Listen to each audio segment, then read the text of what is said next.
In the last lesson of this chapter, we are learning to find the surface area of prisms and cylinders. Now, they talk about nets. A net is a pattern of the two-dimensional figure that can be folded to form a three-dimensional figure, which means if you were to take a three-dimensional figure apart and cut it at its seams and fold it all out, that would be a net, where you could lift all the pieces back together and it would form the three-dimensional figure. The surface area is the sum of the areas of the faces or surfaces of a three-dimensional figure. A lateral face is one of the parallelogram faces that connect the bases in a prism, and the lateral area is the sum of the areas of the lateral faces. That sounds like loads of fun. So, we have a nice little formula which says 2 times the base of the prism plus the perimeter times the height of the prism. So a capital B, remember, is the area of base, and a capital P is the perimeter of the base. Okay? So, let's look at this. 2 times our base is a rectangle, so 7 and 15. So we're going to substitute 7 and 15 in right there. Okay?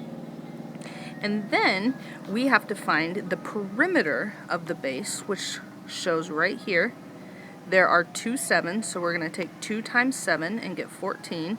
And there are 2 15s, so we're going to take 2 times 15 and get 30, and add those and get 44. Or you can do 7 plus 7 plus 15 plus 15, and that will also get you 44. So we're going to take the perimeter of the base and multiply it by the height, which is 9.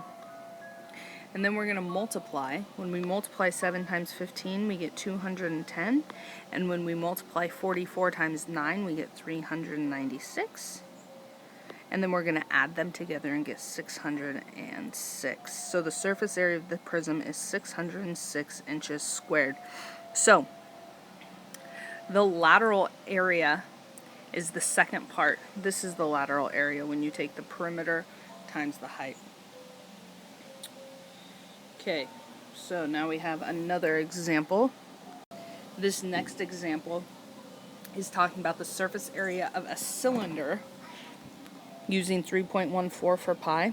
This is the formula. Okay, since there's no capital letters, there's no hidden area of base or anything. Alright, so we're going to take 2 times 3.14, because that is always our pi, times the radius. The radius of the circle is right there, and it's 6. Plus 2 times 3.14 again, times the radius again, times the height. And the height of the cylinder is the distance between the two circles, which in this case is 8.3. Okay, now what we're going to do is we are going to multiply everything in the first set of parentheses, but you have to remember that 6 squared is 36.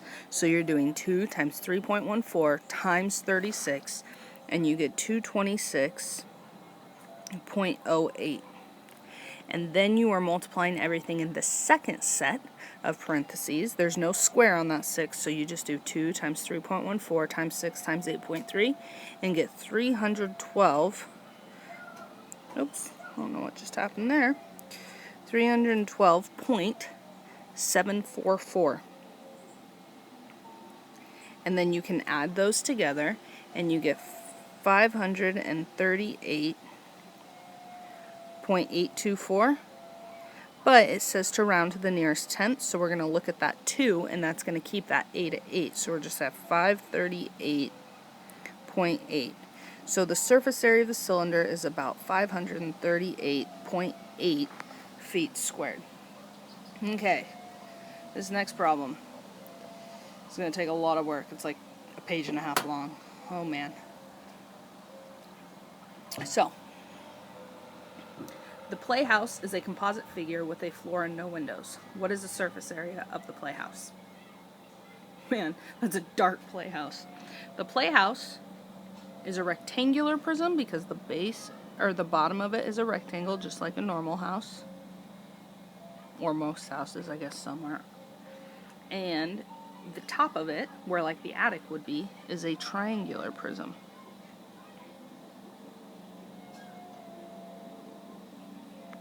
Okay, the base of the treehouse or playhouse is 3 feet by 4 feet. And I get this right here, 3 feet by 4 feet, and it has a height of 2 feet.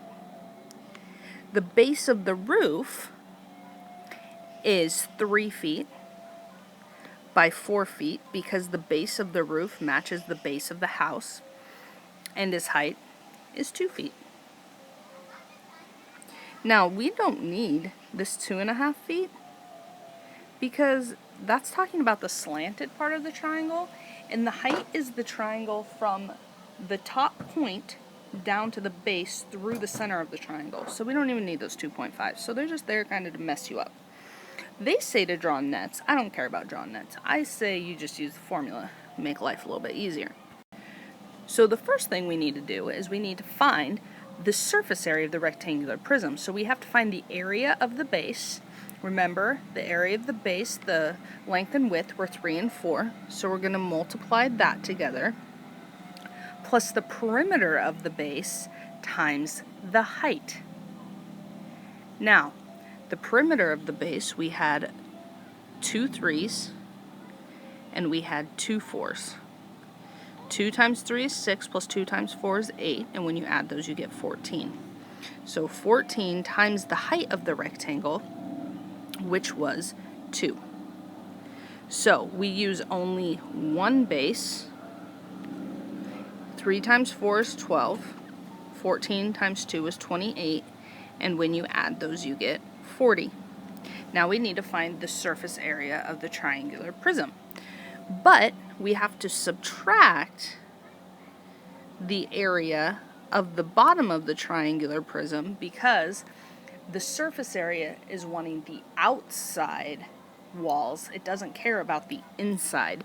So if we have the floor, it would be the inside because that's like the attic floor. So we have to take 2 times the area of the base, which in this case is a triangle because it's a triangular prism, plus the perimeter of the base times the height, minus the length times width of the floor. Whew, that was a lot to say. So, in order to find the area of the triangle, they have 1/2 base height, which is the same thing, equals the same thing as doing base times height over 2. Okay? So, the base and the height numbers for our triangle were 3 and 2. Now the perimeter, we have 8, is when we need those 2.5. So remember our triangle, 2.5, 2.5, and 3. So when I said we didn't need those numbers, that was when we were filling out stuff for the area. Now that we're finding the perimeter, we do. So we add those 3, we get 2.5 plus 2.5, which is 5, plus 3, which is 8. So the perimeter of the triangular base is 8, and we multiply that by the height of 4. Okay? Then we have to minus the length and width of the floor of the rectangle, so we have to minus 3 times 4. Oh my geez. So we get 2 times half, which is 1, times 3, which is 3, times 2, which is 6, plus 8 times 4, which is 32, minus 3 times 4, which is 12. 6 plus 32 is 38, minus 12 is 26. So, then we need to add to find the total surface area. The surface area of the rectangular prism was 40, the surface area of the triangular prism was 26. Add together, you get 66. So the surface of the playhouse is 66 feet squared. Now we get to look back. The surface area of the playhouse should be less than the surface area of the rectangular prism with the same base and height. So, We're not going to look back. Okay. And lastly, you go do those 2 surface area problems using the formulas, and you will not have to do any composite surface area figures because, wow, those are hard, and we'll do a few on the board at some point together so we can just all struggle together and be one big happy class. My baby's crying though, so I need to go.